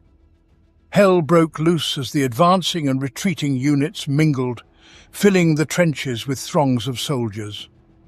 Fights erupted as officers of the second wave attempted to clear a path forward. Within just a few hours, the 158th Regiment's assault completely fell apart. For this catastrophic failure and show of cowardice, the colonel, along with the staff, were arrested and ultimately executed. The regiment itself was subsequently disbanded by the commissars of the 88th Siege Army, and all surviving guardsmen were sentenced to join the penal legions. In other sectors, more progress was observed. The Krieg soldiers pressed the enemy hard, despite suffering heavy losses. In places where they reached enemy positions, the rebels' fortifications were captured in bayonet charges. Amid the chaos of bloody frontal assaults, the overall picture of the battle appeared unclear and fragmented. In some areas, regimental commanders reported successful advances, while elsewhere reports spoke of failure and massive losses. Despite this, the second wave of guardsmen was ordered to advance, once again flooding no man's land with rivers of soldiers. Grey ranks stretched all the way to the horizon. As the battle developed, it became evident that the enemy largely managed to hold their positions. Where the defensive lines were breached, the enemy simply fell back deeper into pre-prepared defensive echelons. The greatest success in the assault was achieved by the 34th Line Corps. The 291st Regiment managed to gain complete artillery superiority in its operational sector, destroying nearly all of the rebels' guns. Now the guardsmen broke through the traitors' front line and were advancing even at night. The siege army decided to capitalize on this success and exert maximum effort on this front the following day. The 11th Assault Corps, still held in reserve, was ordered to advance through the positions of the 291st Regiment. Soldiers began to climb onto tanks and crowd into gorgons. Preparation for the attack would take a day, meaning the 291st Regiment needed to consolidate its captured positions and await reinforcements on the third day. As always, the cost of the first day's assaults was very high, and many companies were already facing a shortage of manpower. The Loyalists who had captured the enemy fortifications needed to hold them until the arrival of fresh troops. The second day would become a day of entrenchment and defence against inevitable counterattacks. In reality, the gains were minor. The rebels defended resolutely and at times fanatically. However, the offensive needed to continue. Day 2. On the second day, consolidation of captured positions began, and uncoordinated attacks occurred as each company of Krieg soldiers entrenched or strove to accomplish objectives left unfinished from the previous day. Amid an artillery duel, the soldiers continued to engage in isolated skirmishes among improvised defensive positions. Here and there, a destroyed bunker was taken by Loyalists, only to revert to rebel hands after a counterattack. Cover was cleared of surviving enemies with bayonets and grenades. The occupied trenches were blocked on both sides to prevent heretics from penetrating inside. Heavy weaponry had to be brought in and set up to counteract the counterattacks. In Sector 56, 50, Lieutenant Carter's men from the 8th Platoon of the 15th Company of the 158th Regiment found themselves in just such a situation. He had begun the assault as part of the second wave with a fully manned platoon of 60 guardsmen. After crossing the no-man's land under the traitors' fire, he was left with 33 men, who were now courageously holding the section of the trench. It was only captured when the lieutenant personally led an assault on the heavy bolter position, making his way through craters filled with wounded and dead from previous assaults, before leaping out and emptying the entire battery of his last pistol at close range into the weapon crew. Killing both gunners, Kader dashed to the bolter and, turning the weapon along the trench, shredded the enemy shooters to pieces. He then ordered the guardsmen, still taking cover on no man's land, to launch an attack, and the trench fell into Imperial hands. Now the lieutenant had only to hold firm. Nearby, artillery shells continued to explode. That same night, Carter's soldiers cleared out the bunker and erected barricades along the entire length of the captured section. At dawn, the heretics attempted to retake the trench by lobbing grenades over the barricades. The captured heavy bolter roared once more, driving the foes back. Each time the traitors appeared, bursts of fire, unleashed nearly point blank, forced the attackers to seek cover. By noon, the guardsmen were exhausted and running low on ammunition. Enemy mortar fire gradually drew closer. Urgently in need of reinforcements, the lieutenant and his aide ventured into no man's land to locate a Vox caster. Darting from crater to crater, he finally spotted the body of a Vox operator and removed the transmitter strapped to the dead man's back. Taking shelter in a pit, Kader called his commanding officer to report the situation but received no response. He attempted to reach the neighbouring company but once again heard nothing. At last, the lieutenant managed to connect with the commander of a battery of quad cannons, who agreed to relay information about his situation and location up the chain of command. While Kader was speaking on the communicator, he and his aide were targeted by an enemy sniper. The first shot struck the lieutenant's neck and was fatal. Kader collapsed into the mud at the bottom of the crater, his greatcoat rapidly soaking with blood. The aide managed to escape to the surface and hurried, still under sniper fire, to the trench to report the officer's death and the imminent arrival of reinforcements. By this time, mortar shells were already bursting on the very parapet, and most of the guardsmen had taken cover in the captured dugout, leaving a few unlucky sentries to monitor the enemy's actions. The situation was desperate. The 8th Platoon had been reduced to 19 men. These brave guardsmen withstood 2 more attacks before the lieutenant's sacrifice was rewarded. From no man's land, a squadron of centaurs arrived, transporting squads of heavily armed grenadiers. Under the cover of heavy stubber fire, the troops leaped into the trench and immediately began expanding the captured beachhead, clearing adjacent trenches with grenades and flamethrowers. Soon the traitors retreated, and despite the prolonged mortar shelling, the trench was finally in the hands of the Loyalists. Under the cover of darkness, a new platoon replaced the 14 surviving soldiers from Carter's 8th platoon. On their way back to their trenches, the weary guardsmen located and retrieved the fallen commander's body. Small operations, akin to Lieutenant Carter's actions, continued on the second day across the entire front line, as the 88th Army sought to consolidate positions captured thanks to the previous day's sacrifices. By the day's end, several colonels demanded to halt or at least slow the pace of the advance. With such a level of attrition, their units would soon be nothing. The command of the 88th Siege Army and Lord Zwelker in particular were not inclined, could not, seriously consider such a request. The offensive was too significant to be cancelled solely due to the monstrous losses. For Zwelker, it would be the final roll of the dice, and a general offensive could not be delayed for a detailed analysis of the situation. The operational speed was decisive. The longer the final assaults were postponed, the more time the enemy had to strengthen positions, and the harder future offensives would become for the Imperium. No, the momentum of the attack, albeit small, was vital. On the third day, even more offensives were planned. The siege army was suffering, yet the enemy was experiencing no less hardship. Day 3. According to the order, battles continued along the entire front line, but the main efforts of the 88th Army today were concentrated in the southern sectors 51, 41 and 52, 41, where the 11th Assault Corps was preparing to begin the offensive. Soon, the noise and clatter of moving armoured vehicles resounded.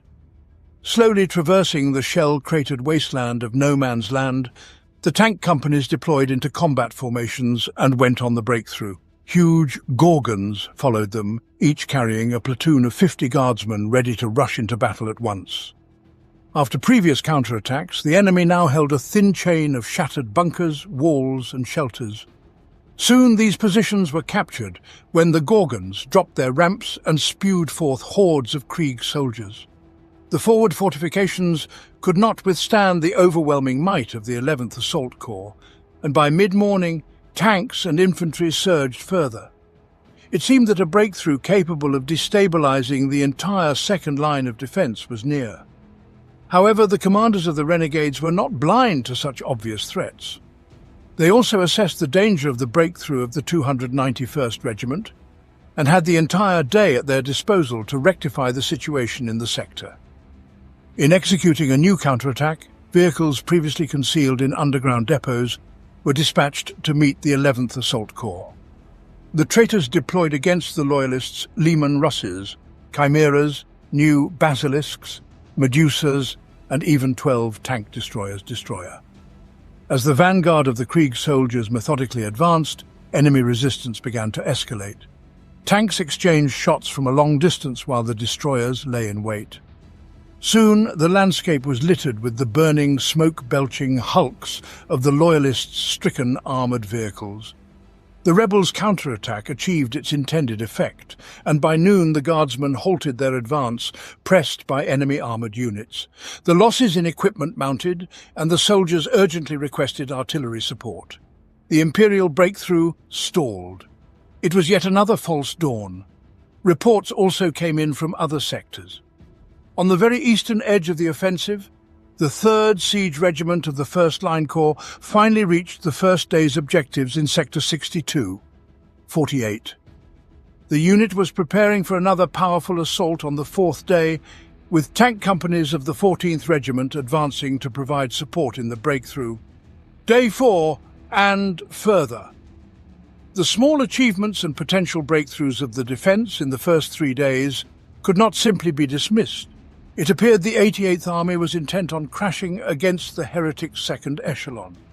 One colonel remarked that the High Command believed the best way to break the wall was to persistently bash one's head against it. In the crucible of battle, still raging in many sectors, the siege army seemed to be tiring faster than the heretics. The new regiments of the 46th Line Corps were battered in the engagements. As for the 469th Regiment, it fell almost to the last soldier, yet along with it, achieved significant progress. Now the entire might of the 88th Siege Army was set in motion, with the only reserves remaining being reorganized companies formed from soldiers who survived the first days of the attack. The battles on the new front did not die down for the next 3 days. Dust and acrid smoke now lay so close to the ground that visibility in some places did not exceed 100 meters. Under such conditions, it was impossible to coordinate actions or obtain accurate information about shell strikes.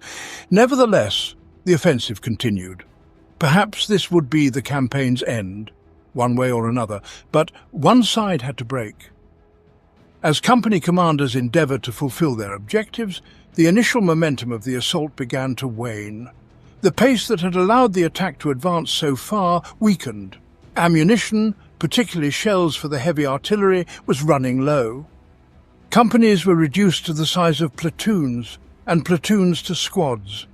The offensive continued for 7 days, yet it was not possible to breach the enemy defences until, in the year 822 of the 41st millennium, the newly arrived 468th Regiment conducted its first attack in Sector 57-50. The commander of the 468th, Colonel Athos, devised a plan for a nighttime assault on the enemy's trench. Amidst the chaos of battle, he managed to convince the command of the necessity for a new coordinated assault instead of the disorganized skirmishes of previous days, which had led to minimal gains and significant losses in manpower and equipment. Colonel Athos gathered all his artillery to bring the plan to fruition and was able to secure additional ammunition from the stores of the 46th Line Corps.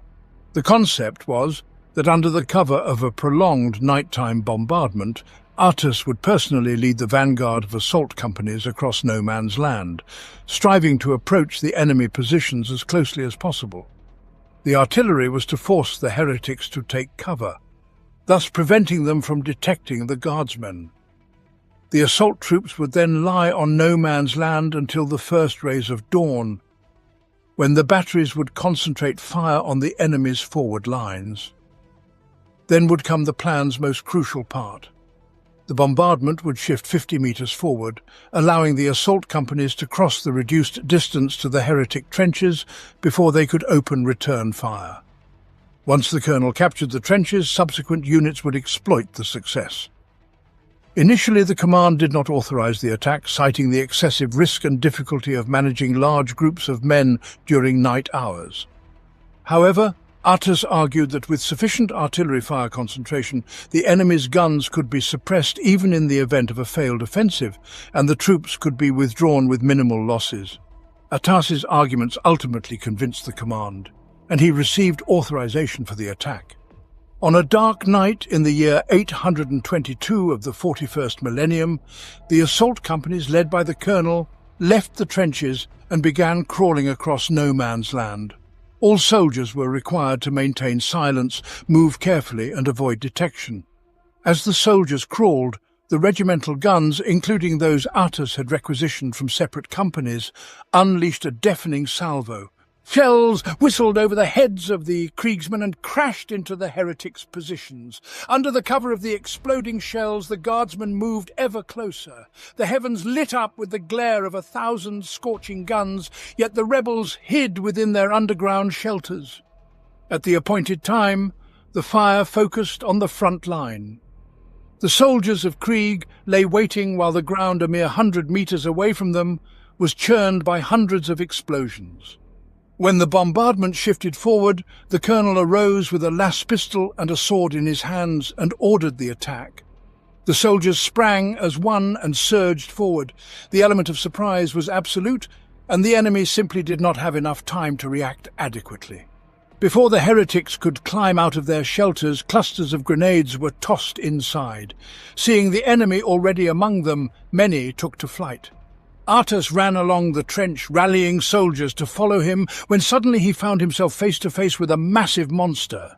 Emerging from its trench, a furious, muscle-bound 3-meter ogrin struck the colonel with a huge maul.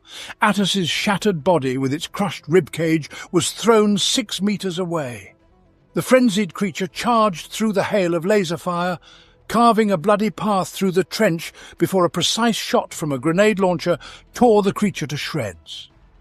In one of the ruined bunkers, a stunned and shell-shocked enemy squad surrendered without a single shot. Despite the death of Colonel Attis, at dawn, the second wave continued the advance, passing over the positions captured by the assault force.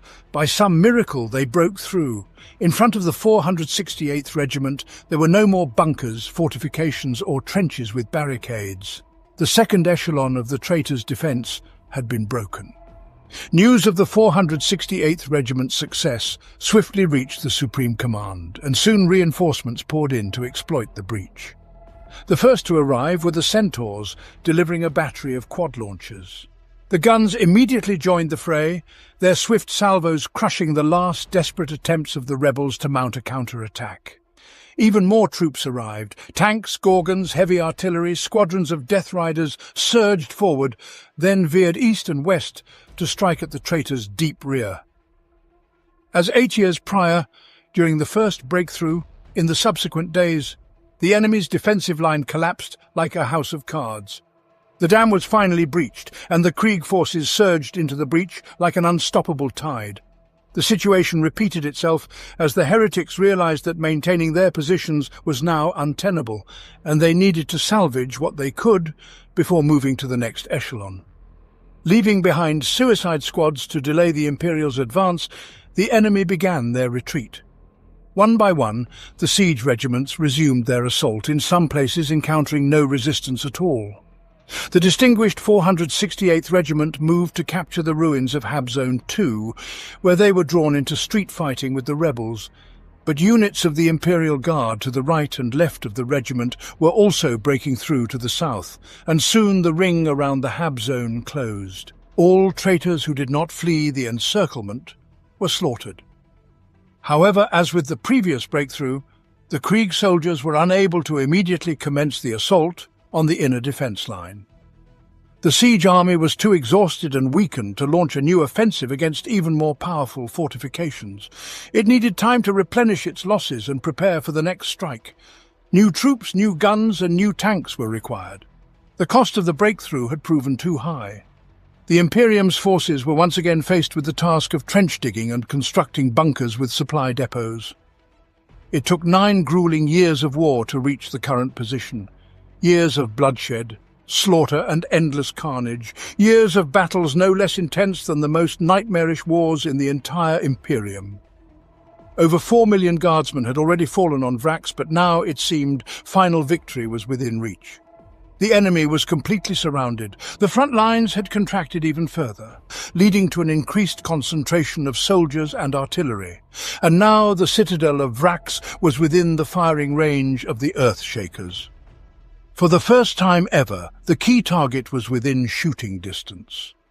Within the citadel itself, the leaders of the Vraxian rebels faced the prospect of defeat as the regiments of Krieg closed in on the fortress. However, Zafan seemed undisturbed by this situation. The apocalypse was almost at hand. The slaughter was to continue. Victory or defeat concerned him not, only death and destruction. By this time, Arcos had become an intimate and most valued advisor to His Eminence, and he informed the renegade cardinal that not all was lost. The armies of the false emperor might be tightening their noose, but in the universe there existed forces far more powerful than mere soldiers with rifles. The dark gods would be favourable to Zafan if he remained steadfast and continued his resistance. The Lord of Chaos told the cardinal that many allies were ready to come to his aid, and His Eminence only needed to know how to properly invoke their assistance. The gods could still lead Zafan to victory. Arcos gathered his sorcerer advisors. Here were those capable of bringing reinforcements to the Arsenal world. In secret, the Psychers began a bloody ritual that would summon the powers of the gods directly to Vraks. Reports of unusual phenomena began to trickle in from the Krieg sentries. Strange storm clouds were gathering. The horizon turned crimson from the fires burning in the sky, as if stained with blood. With each passing day, the storm grew in strength. The fierce lightning ceased to resemble a natural weather phenomenon of the world. Over the citadel a massive dark storm gathered, an illuminated mass of red and black clouds, inexorably swirling into a colossal vortex. After 9 years, the Krieg guardsmen were on the brink of victory, but the warp-spawned storm heralded the arrival of even greater horrors.